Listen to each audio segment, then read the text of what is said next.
Superbe victoire de David Moncoutier qui est parti au bon moment, qui a su gérer les derniers kilomètres.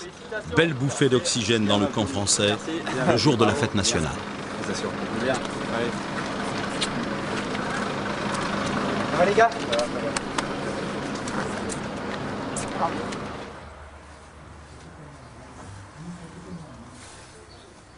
Elle est belle, elle est grande, elle est française, c'est David Moncoutier qui gagne la 12e. Ouais, je sais même pas vraiment ce que j'ai fait à l'arrivée, mais je sais que j'étais content, mais je savais même pas.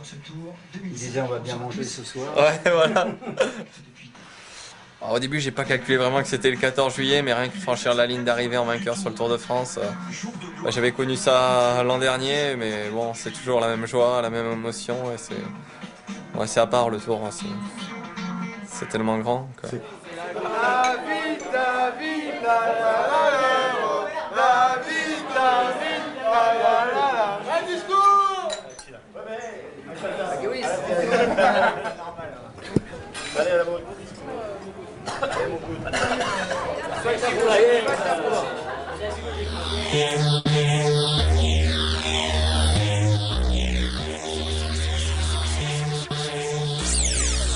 Jour de fête sur le Tour de France et la très belle victoire, un 14 juillet, s'il vous plaît, de David Moncoutier qui ouvre la voie vers la victoire pour tous les coureurs français. Place maintenant aux Pyrénées.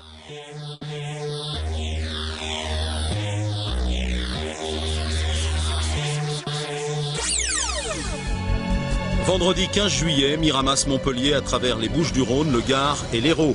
Une étape de transition entre les Alpes et les Pyrénées. David Moncoutier savoure encore sa victoire de la veille.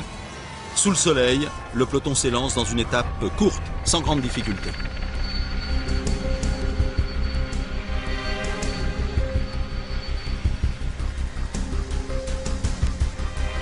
C'est la fin de l'aventure pour le porteur du maillot blanc. Alejandro Valverde est contraint à l'abandon à cause d'un genou qui le fait horriblement souffrir depuis quelques jours.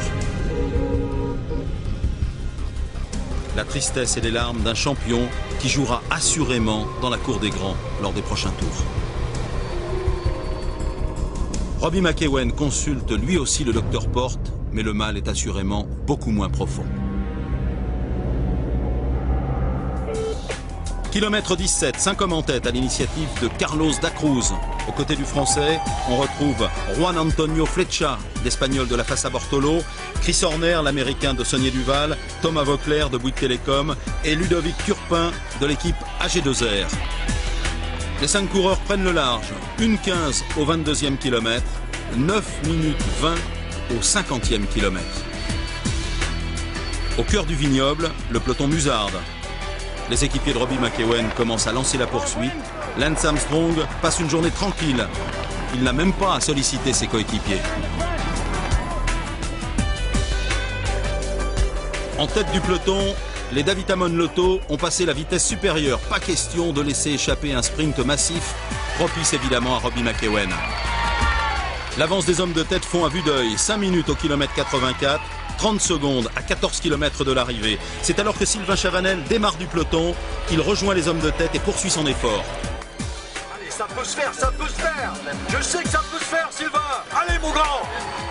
Sylvain Chavanel est parti en costaud. Francis Van Landersel commence à y croire très sérieusement. Allez, on est tous avec toi, Sylvain. Allez, ça va se faire, allez. Seul Chris Horner a réussi à s'accrocher. Sous la flamme rouge, les deux hommes ont encore 8 secondes d'avance. Allez, tu retournes pas. Allez, tente tout. Tente tout. Malheureusement, Horner ne prend pas de relais, c'est l'échec. Et l'on assiste à un sprint massif. Robbie McEwen jaillit sur le côté droit et remporte une 3e victoire d'étape sur la route du Tour 2005 devant Stuart O'Grady et Rodriguez. Lance Armstrong conserve le maillot jaune.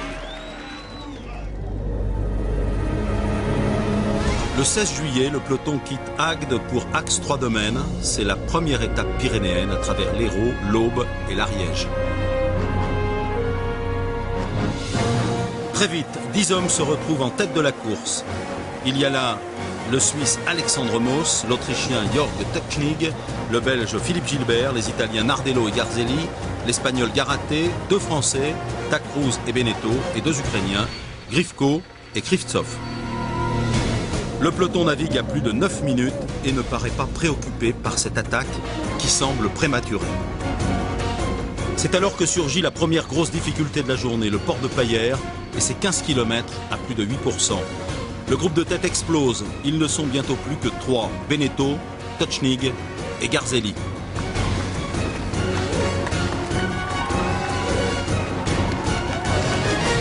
Grosse sélection également en tête du peloton, une accélération d'Alexandre Vinokourov, le Kazakh, précipite la formation d'un groupe maillot jaune.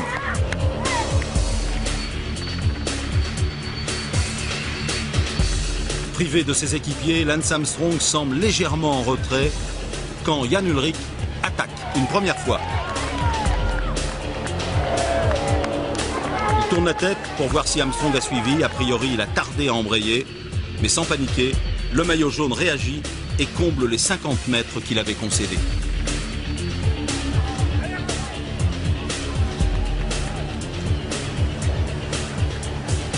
Finalement, c'est lui, Lance Armstrong, qui va assurer le tempo pendant le reste de l'ascension devant Basso, Ullrich, Leipheimer et Floyd Landis. Ivan Basso et Ullrich qui placeront une nouvelle accélération, mais là encore, le Texan reviendra pour imposer son rythme. Derrière, c'est la débandade.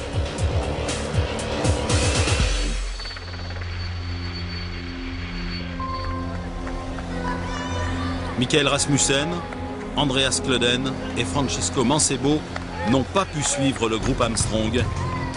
Ils ne reviendront jamais à hauteur des favoris. Alexandre Vinokourov est décroché lui aussi. Christophe Moreau n'a pas suivi lui non plus le rythme infernal du groupe Armstrong. Lance Armstrong qui n'a rien lâché dans le port de Paillères, qui est l'un des cols les plus exigeants des Pyrénées. Finalement, Jörg Totschnig a lâché Garzelli et Beneteau. Il passe en tête avec 3,50 d'avance sur le groupe maillot jaune.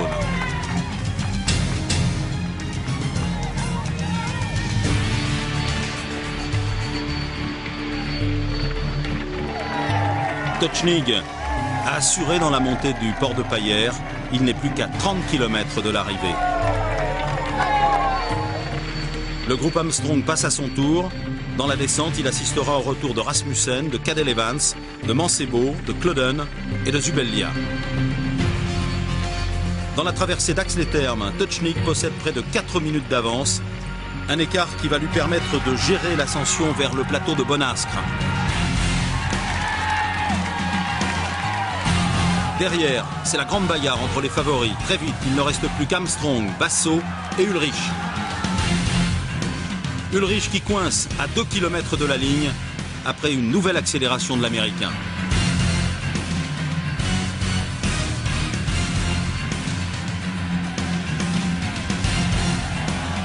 Jörg Totschnig a souffert, mais il s'offre une belle victoire. Une victoire superbe avec 56 secondes d'avance sur Lance Armstrong et 58 sur Ivan Basso.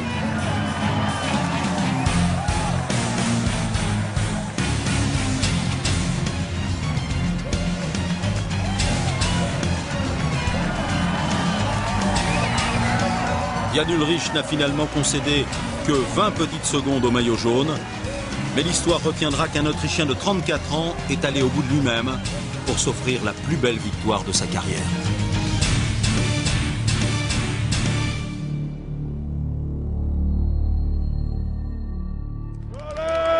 Dimanche 17 juillet, les fans de Lance Armstrong sont là comme d'habitude pour encourager leur champion. Le Texan est de bonne humeur, il plaisante même avec Michael Rasmussen, le porteur du maillot à pois. Devant eux, la grande étape des Pyrénées avec 5 cols et arrivé au Pla d'Adet. Dès le 29e kilomètre, un groupe de 14 coureurs se porte en tête à l'initiative de Michael Bogart. Il y a là notamment Eric Decker, George Incapi, Oscar Pereiro, Laurent Brochard, Jérôme Pinault, Coccioli et Astar Loza. Un groupe qui franchit le Portet d'Aspet avec plus de 17 minutes d'avance sur le peloton. La plupart des coureurs portent un bracelet blanc en hommage à Fabio Casartelli, le coureur italien qui a trouvé la mort dans la descente du Portet d'Aspet. C'était il y a tout juste 10 ans. Une stèle de marbre blanc rappelle que Casartelli avait 24 ans, le jour du drame. Après une descente très rapide, les hommes de tête attaquent le col de Monte avec 18 minutes d'avance sur le peloton.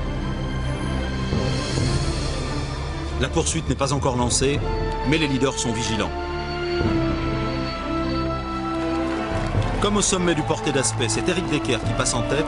Il devance Karsten Kroon et Michael Bogart. Derrière, Lance Armstrong et son équipe sont en confiance. Il faut dire que George Hincapie est devant. Bref, situation confortable. Dans le col du Portillon, Eric Decker ne peut pas suivre le rythme des hommes de tête. Pinot, Astarloza et Bertoliatti sont également lâchés. Le peloton est pointé à plus de 16 minutes, mais l'avance des échappés commence à diminuer sous l'impulsion de l'équipe CSC. Au sommet du col du Portillon, c'est Karsten Kroon qui passe en tête devant Michael Bogart.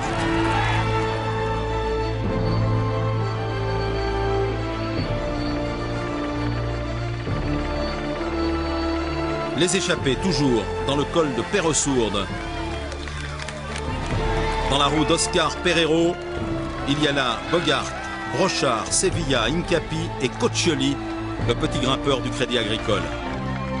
C'est Laurent Brochard qui passe en tête au sommet du col de Perresourde. Le peloton accélère dans la montée.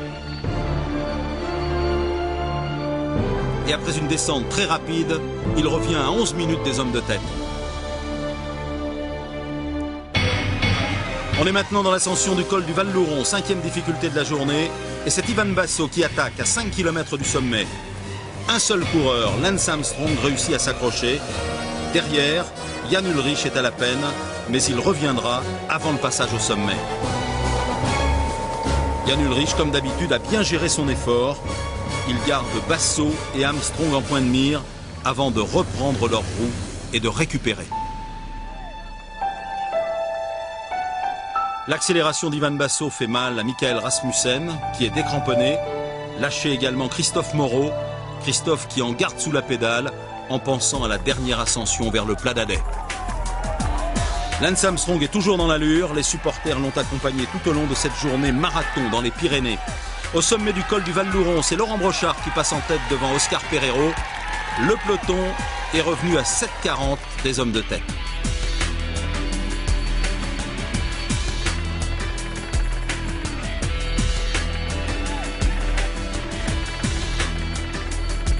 Dans l'ascension finale, l'Espagnol Oscar Sevilla sur la droite place une accélération à 9 km de la ligne.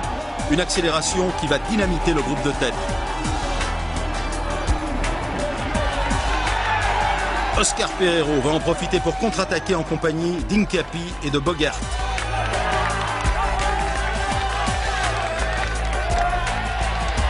Quelques lacets plus bas dans le groupe des favoris, Ivan Basso a une nouvelle fois attaqué. Lance Armstrong est une nouvelle fois revenu. Jan Ullrich va finir par lâcher prise. En l'espace de 3 km, il va perdre près d'1 minute 30 sur les deux hommes.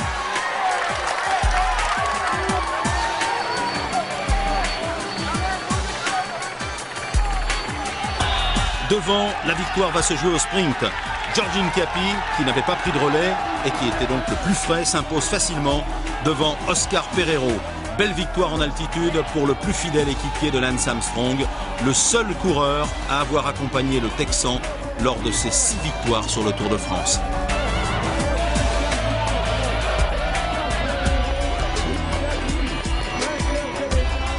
Laurent Brochard termine 5e à 2,19 de George Hincapie. Ivan Basso et Lance Armstrong finissent ensemble à 5,04. Armstrong qui s'empresse d'aller féliciter son fidèle lieutenant. Belle journée pour Discovery Channel.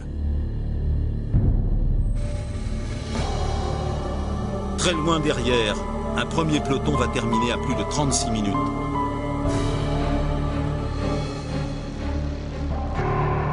Touruchov a limité la casse dans une étape qu'il redoutait. Joseba Bellocchi est allé au bout de lui-même. Il termine dans le gruppetto à 44 minutes 10 en compagnie de Thomas Voeckler et de Santiago Botero.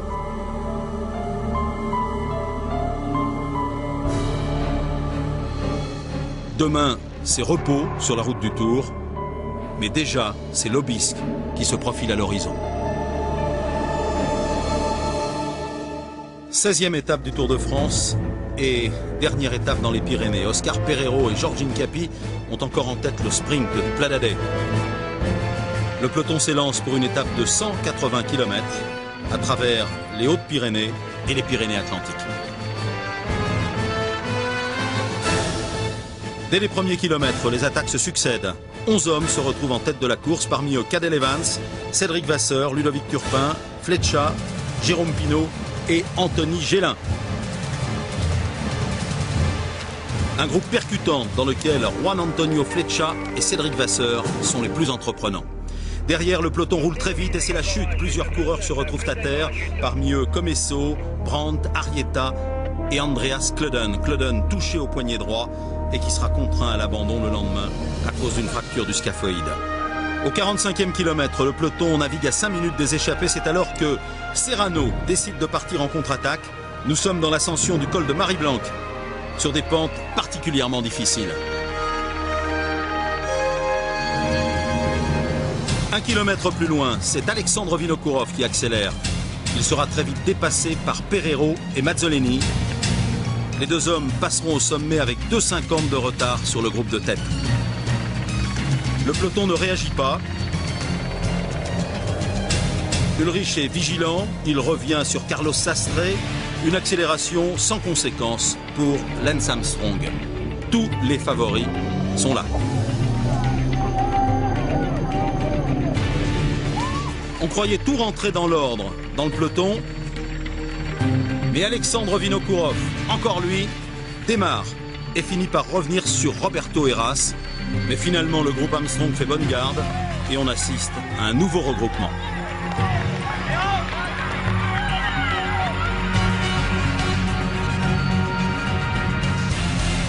Devant, c'est Cadel Evans qui a pris le commandement des opérations. L'Australien de l'équipe Lotto Davitamon a explosé le groupe de tête en attaquant à 7 km du sommet.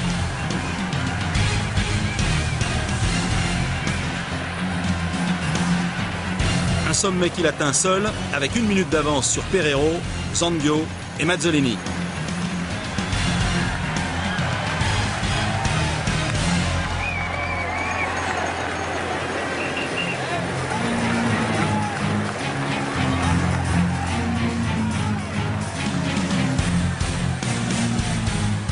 Foule énorme et chaud d'ambiance sur la route du Tour. Le peloton accuse alors un retard de 6,50. Dans la descente, on assiste à un regroupement en tête de la course. Cadel Evans est rejoint par Zandio, Pereiro et Mazzoleni. Les 4 hommes s'entendent bien et c'est au sprint qu'ils vont se disputer la victoire. Oscar Pereiro est le plus rapide devant Zandio et Eddie Mazzoleni.